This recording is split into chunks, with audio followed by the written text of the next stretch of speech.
Hello everyone, welcome to another episode of the Maple Table. My name's Nathaniel. This is a channel where we discuss all things around role-playing games, so if you love role-playing games as much as I do, then hit that subscribe button and you're sure to get a earful of content.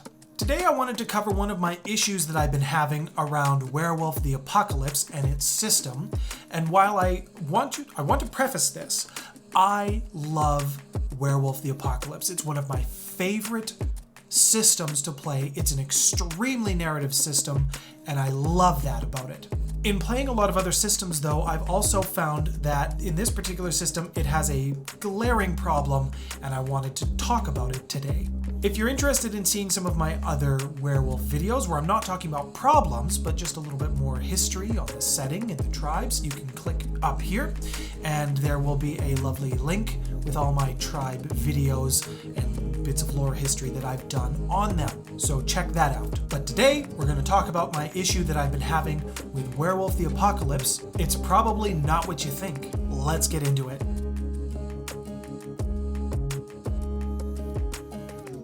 If you've played Werewolf the Apocalypse, you'll be familiar with this system, all of the rich and deep lore that comes along with this and all the adventures that you can have. This is a wonderful system, and same with Vampire the Masquerade, made by the same company, White Wolf and Onyx Path Publishing. While this problem does translate to both systems, as I've been playing and becoming more familiar with them, today we're going to talk specifically about Werewolf the Apocalypse and my issues with it, and perhaps maybe some remedies that we could look at to beef up this issue that I'm having. If you haven't figured it out already, my problem lies around the movement rates. So what do I mean when I'm talking about movement rates? When talking about this, keep in mind that I'm also being a little more specific to when it comes to combat and running a combat in this game. I'm going to throw up the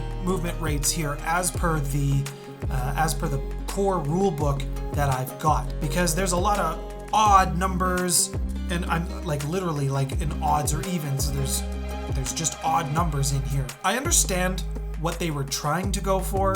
They were trying to go for a more scientific approach. A human can only run so far. You can only walk so far.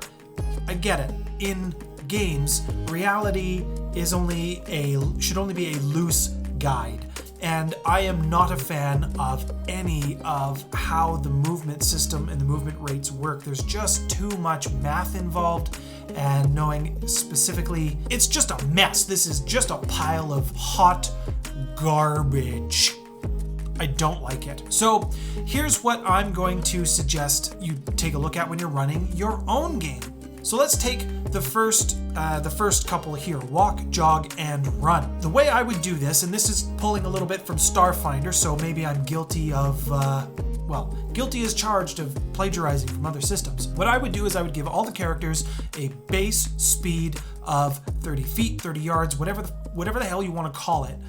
That's what they get. If they have a dex of 2, then that's what they get to keep. They get to keep their 30 yards, and that's how far they can move. If they have a dex of 1, you penalize them for their movement speed, so you take 5 feet away from it, so they can only move 25. You can increase by 5 for each dot that they have in their dexterity. The reason to do this is the dot system. When you have 2, you are perfectly average, and I don't feel that it's unreasonable that a person could move 30 feet in a short distance of time. Give it a couple of seconds. I don't think that's impossible. But somebody who's less dexterous and isn't as comfortable around moving their body, then they're obviously not going to be as good at it as somebody who is. So that's where that logic comes from. And I would just basically, in terms of movement, jog, you could times it by 2, run, times it by 3, and you get no actions after you've run. But you could still do maybe one of those minor actions or reflexive actions when you take a jog action. So that way, your combat, when you're running your combat on a grid, it's so much easier to keep track because you know exactly how much distance or squares you get to move. That's my suggestion, because the movement rates, they boggle my mind. It's too complicated. If we just simplified this movement, that would make tactical combat so much easier to be done on a grid with some miniatures, and then you can actually have something tactile and easy for your players to use. But Nathaniel, what about if we have different forms with our werewolves? That is an excellent question. And here's what we do with that, because again, on that sheet, here's what the book says. Let's pull that one up. Hamid, you get to keep it. Galabro, you get to keep the same as above. In the system that I would suggest, we would just keep the same. When you're in Krynos form, I would just add 5 feet or 1 square of movement. Done. Call that one simple. In Hispo, just add half of what you're able to move, round it up to the nearest 5 increment. And when you're in your wolf form or lupus form, just double it. Done. Call it a simple rangefinder for movement, because that just makes sense to me. And this is probably what I'm going to be suggesting to my players now that I've ordered a small box of miniatures that I can actually use to run tactical combat, which I do plan to use. I just haven't had a system to do it with yet. I also didn't have the miniatures, but problem solved with that one now. So with this new movement setup, I think this is going to greatly simplify movement in combat. It's going to allow storytellers to run a tactical game, and it's going to be a little bit more engaging for the players. And it should simplify things dramatically, because there's way less weird math. How far is he? Is there 1 or 2 feet difference? I don't care. I don't care. Make it simple. That's my issue with Werewolf the Apocalypse in terms of the system and how I would fix it, and what I'm going to be suggesting to my players once we get kicked up, once we get our campaign or our chronicle, once we get that going again. This is what we're going to be doing. That is my issue with Werewolf the Apocalypse, and actually presenting my solution on how I would fix this. This is going to fix your movement rates.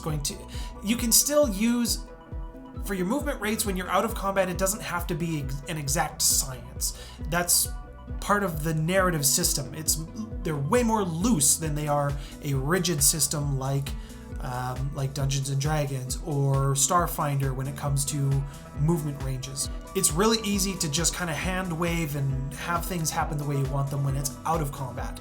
But when you're actually dealing with a combat scenario, this is going to really smooth things out, and I'm really looking forward to being able to implement this with my players. That's my gripe with it. My second issue with this game is around damage and recording and soaking, and it's weird. It's not awful in the way that it's written, in the way that it works, but it's not great. Here's an example. Player rolls their attack roll and they manage to get a hit, a success. It's a success. The player then rolls their damage for their weapon, however many dice, and that's really weird. It results in a lot of times where players hit things but don't do any damage, and I'm not a fan of that. In the revised edition, if you did lots of successes on your hit, let's say that your creature you're trying to hit is trying to dodge. On their dodge roll, they only had 2 successes. And on your attack roll, you had 5 successes. There's a large difference between those 2 rolls.